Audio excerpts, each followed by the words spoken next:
yaa ngi déglu leen bu baax a baax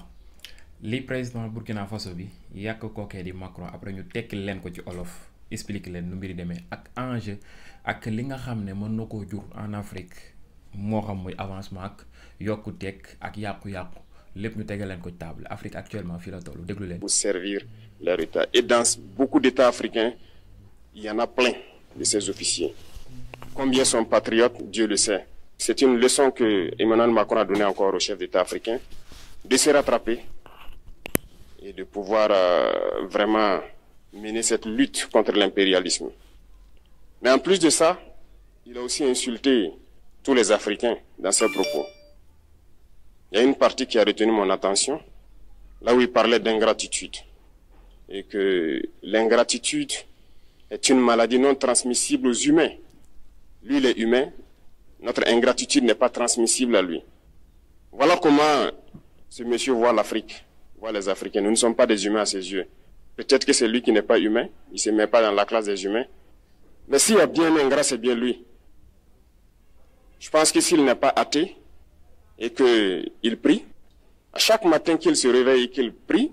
il devrait aussi prier les Africains. Parce que c'est grâce à nos ancêtres qu'il existe aujourd'hui une France. Il devrait nous prier.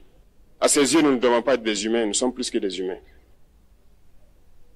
Ce sont des messages très forts qu'il passe. Moi, je pleure le peuple français. Mais quand même, il est bien pour l'Afrique. Il est un mal nécessaire pour nous.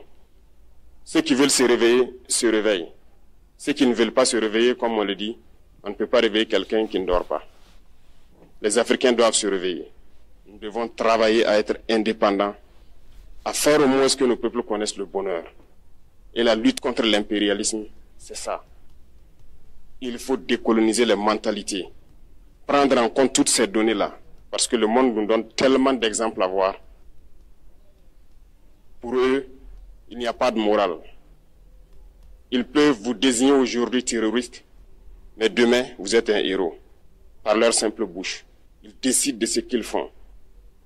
Ils parlent de démocratie, mais ils se font eux-mêmes des coups d'État constitutionnels entre eux. Ils parlent des droits de l'homme, mais ils déciment des populations ailleurs. L'Africain doit se réveiller, l'Afrique doit se réveiller. Et le combat contre l'impérialisme est permanent. Je vous invite à incorporer ce combat, à travailler en sorte que nous soyons réellement indépendants, que nous soyons autosuffisants et que nous puissions nous développer, connaître le bonheur, ce à quoi notre peuple aspire. Merci, je vous souhaite une très bonne journée, une très bonne semaine et une très bonne année. Et que, à la fin de cette année 2025, en faisant la rétrospective, nous devrons nous dire que nous avons apporté un grand plus à notre nation. ah gars yi Macron nag président xale yi nekk biir Afrique njiitu xale yi nekk Afrique dinañ ko rey nag balaa nguuram di jeex moom xoolal président Burkina Faso bi lam ko tegal ci ay kàddu yoo xam ne nii Ousmane Sonko sunu premier ministre xàll na yoon bi ñoom ñëpp tegu nañ ci caat ak ñoom ñëpp ku ne jël na wàllam ca xew ma jàpp Macron yàq ko lu mel ni xeme kii moom ay kàddoom daa metti moom kii moom yi fi militaire dëgg la doxaleeg Macron déggee lam wax Macron. nee na Macron dafa saaga africain yi waaye yamaatuñ foofu Macron dafa ingrat Macron jàppewul africain yi ay nit moom dafa jàppe boppam nit mais jàppewul africain yi ay nit nee na nag africain yi ko gën a doon nit nee na ko yow yaadul nit sax buñ doon xool yow Macron nag dangaa ingrat waaye yamaatuñu foofu kookee di Emmanuel Macron yaradiku bi ne ci moom jéggi na dayoo nee na ko mën naa ni yow bu dee gëm nga sunu borom wala gëmoo dara bu dee ñàkk ngaa bañ a gëm dara bu dee gëm nga sunu borom da nga war di julli waaye booy julli di ñaanal waa Afrique nag bu dul woon Afrique sunuy maam yi yéen du ngeen exister yéen France du ngeen am maanaam colonie Allemagne ngeen di doon maanaam da ngeen di bokk sax ci région allemande yi boobaa ñu ngi football ci Bundesliga. France mu ngi football Bundesliga moom dëkk bi rek dëkk de comme ni ko sunu premier ministre Ousmane Sonko waxee woon rek ne ko bu dul woon sunu tiraay de sunu maam yi boobaa yéen ca biir Allemagne ngeen di bokk kenn du xam fa France kon da ngeen war a remercier sunuy maam kii nag dafa jëlaat même kàddu président premier ministre Ousmane Sonko moom it wax ko à sa manière waaw ne ko da ngeen war a julli di ñaanal suñ Afrique nag su dul woon suñuy maam yéen du ngeen exister yéen waa France. waaye yamaatuñu foofu nee na ko ñoom dañuy faral di wax ay affaire de di xas yenn dirigeants africains yi ëllëg ñu tàgg la maanaam buñ la xasee rek cela veut dire que yow yaa ngi ci yoon bu baax te it jéemoo ànd ak ñoom ca lañ bëgg waaye buñ la taggee rek cela veut dire que yow li nga bëgg ñoom li mu bëgg ñoom yaa leen koy jox waaye yamaatuñu foofu nee na dañoo war a xeex loolu di impérialisme nee na waruñu war a di féewaloo ñun africains yi ñun dañoo war a décoloniser suñu mentalité. nag suñuy mentalité actuellement moom lañ tënk xam nga bu njëkkaan ñun suñuy loxo lañ tënkoon ci wàllu esclavage bi tënk suñuy loxo suñuy yaram physiquement la ñu tënk mais jamono ji mentalement la ñu tënk mais mën naa ne bu mu jaamu ci mental bi mu ngi rocceeku nit ñaa ngi am xel du conscient léegi di xam fa ñuy tegu ci temps bi loolu waral actuellement Macron di jëfur ba la Tchad findiw ko président Burkina Faso findiw ko premier ministre Sénégal findiw ko Ousmane Sonko mën naa ni loolu buñ ko continuer avec le temps dina xam kan mooy kan te sans Afrique France du avancer sans Afrique France ay 26e mondial jëm kaw la jëm nag ressources yi muy transformé di ci am dara ëllëg lépp fii la koy jëlee suñuy matière première fi en Afrique ci anime bu yomb jaayaat ñu ko plus cher kon nag buñ conscient wee ñoom dañuy waaye di moo tax li ko Poutine waxoon rek ne ko man sa kàddu yi du ma ci xeex ak yow du ma guerre ak yow du ma la sànni dara man naa jéem a convaincre il suffit que africains yi conscient bàyyi leen rek yéen mooy que yéen yàqu ngeen abadan loolu nag le président Burkina Faso di woo africains yi pour ñu ñëpp ñu booloo doon benn ànd liggéey Afrique jëm ca kanam ak kanam et fa lañ toll jamono ji ñu toll nii yaayee fa lañ toll bañ di complexer envers les blancs ma loolu dafa war a dakk jeex tàkk te suis vraiment content ci mën naa ni conscience bi nga xam ne suñuy dirigeants africains yu bees yi am nañ ko waaye yamaatuñ foofu jeunesse bi surtout léegi ñëppay concentré wu ci actualité mondiale bu njëkkaan gars yi ci football lan daan wax làmb nekk ci waa ay cas ak yooyu mais léegi ñëppay concentré wu ci actualité mondiale ngir monde bi Afrique avancé ngir réew mi avancé moom il faut ñu concentré ci loolu xool nit ñi nit ñu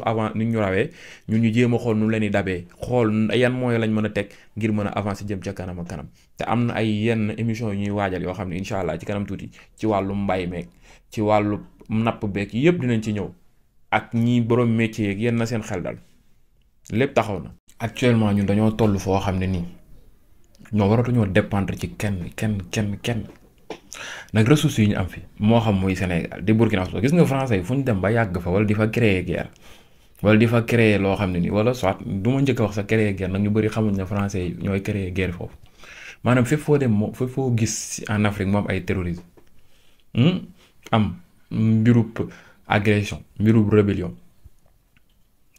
français yi ñëw fa installé fa ne dañuy jàppale dëkk boobu xamal ne xel que ni ñoom ñoo ko créé maanaam dañuy ñëw ci benn dëkk duñ xam nan la ñuy piller nag ñoom dañ ne décoloniser nañ Afrique ba pare ñoom seen yoon nekkutu ci Afrique coloniser tuñ ko dañuy ñëw fekk benn dëkk gis fa ay ressources ñoom duñ xam nan lañ koy piller nag joxe nañ seen kàddu ba pare léegi à leur manière ci manière bu salte nag ñëw créer fa maguy créer fa pagaille créer fa coow lu dul jeex entre population civile xeex guerre civile lañ fay créer soit dañuy créer benn gang boo xam ne leen rébellion def leen seen rébellion ngeen attaqué ci population bi laaj seen indépendance wala soit def affaire de terrorisme laaj seen indépendance Mali noonu lañ ko def et tant d'autres pays yoo xam ne ni en Afrique coup d'état am na fa loolu ko indi ñoom ñu dugg fa installé fa seen i base di sàcc ressources yi ci pet bàyyi dëkk bi di yëngu ñuy sàcc di yóbbu di transformer ressources yooyu ci anime boo xam ne nii vraiment anime yu jéggi dayoo ñëw jaayaat ñu ko fii en Afrique plus cher te ñoom du leen dikke dara fii ci buñ koy sàcc bàyyi fii coolu dul jeex léegi maliens yi nigériens yi burkinabé yi bañ demee ba conscient que ni les français noonu la ñuy doxalee ci lañ ñenn ñi rebelle wu ñenn ñoo xam ne ñu ngoon ci armée bi France di leen doon pousser à ce que ñu def yenn mbir ñu conscient ñoom si lañu fippoo def seen coup d'état xam ne dirigeants yi nekk fii dañoo nekk en complicité ak français ñoo waral bàyyi loolu am li muy am rek population bi di dee ñu jël seen ressources di ko yóbbu si lañ rebelle wu def coup d'état ñëw taxaw installé wu bii nag dañ cee dal muy yenn jeunes dirigeants africains nag dañoo maar ci ñiy def coup d'état sax dem rejoindre France ñii nag dañoo conscient booy ndaw yi ay Traoré rek ñooñu dañoo conscient que ni actuellement Afrique ñun ñoo ko mën a defar te dañ ko war a téye à main pour ñu téye ko à main base militaire français yëpp lañ fiy jëlee nag defuñu fi dara lu dul piller suñuy ressources c'est sàcc suñuy ressources et passe à autre chose ñun ñett ñu nekk fi di gën di misère di gën di xeex suñu biir et loolu jaru ko pour ñu avance ñun ñëpp dañuy booloo doon benn wax na ko ci ay kàddoom et il est temps nag dafa jot nag ñun Afrique danoo sonn ci souffrance depuis des années buñ ñu traité wul esclavage bu ñu jëlul du ñu jaay du jël suñuy cër di ko du n'importe quoi ñu ngi ñuy coloniser jël suñuy dëkk ne ñoo ko moom xool parti bi ñu ciy jël ak bu ñu tuddul jël dafa jeex demoon ba coloniser suñuy mentalité actuellement léegi loolu dakk na ñëpp am nañ conscience ñiy jàngul école sax am nañ conscience ñi jàng alxuraan sax ñoo gën a conscient actuellement et c'est quelque chose boo xam ne yàlla moo koy def te jot na nag l'heure de l'Afrique est arrivée actuellement ñun nag suñu heure ñoon dañ ko war a jël foqati ko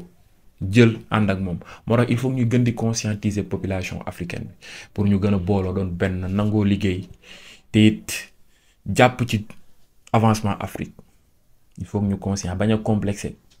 et il est temps vraiment moo waral nag li ni mel ñoom ñuy jëfuur nag ressources yi ñu fi daan am di ko piller mënatuñ ko am nag dirigeants africains yi bees yi dañoo conscient suñuy alal pour nga jël ko léegi da ngay wax lu set contrat lay doon collaboration gagnant-gagnant du doon 50-50 de ñun ñoo ko moom suñu dëkk la nekk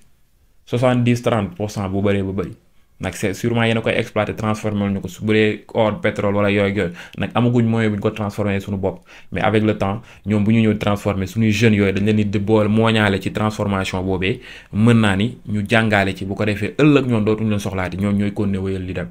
loolu stratégie la suñuy dirigeants ñoo ci war a conscient xam nan la ñuy avancer lépp réew nan la ñuy avancer lépp continent ñun ñëpp ay booloo doon benn ànd liggéey dem ab réew aussi nañ jàppale ñi ko jiite waaye yamaatuñu foofu ñoom dañoo war a conscient comme quoi xam yoon bi ñuy liggéey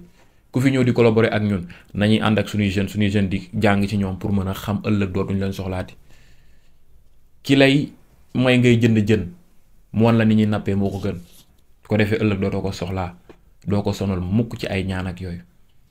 te doo dépendre ci moom doo dépendant da ngay libre te boo libre ci ngay gën a mën a def li ngay mën a def et c'est quelque chose boo xam ne nii vraiment lu ñu gën di dem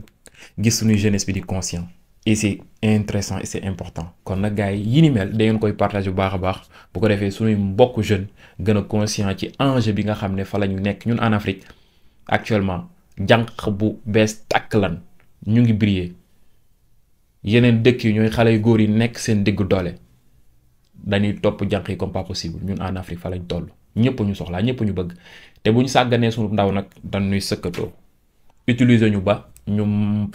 sàlli ñu sànni ñu dootuñ jëriñ dara jigéen bu sàlli kenn dootu ko bëgg ñun noonu lañ mel kon nag dañoo war a préserver suñu ndaw préserver suñu ëllëg mën a jàkk mu ngi noonu gars yi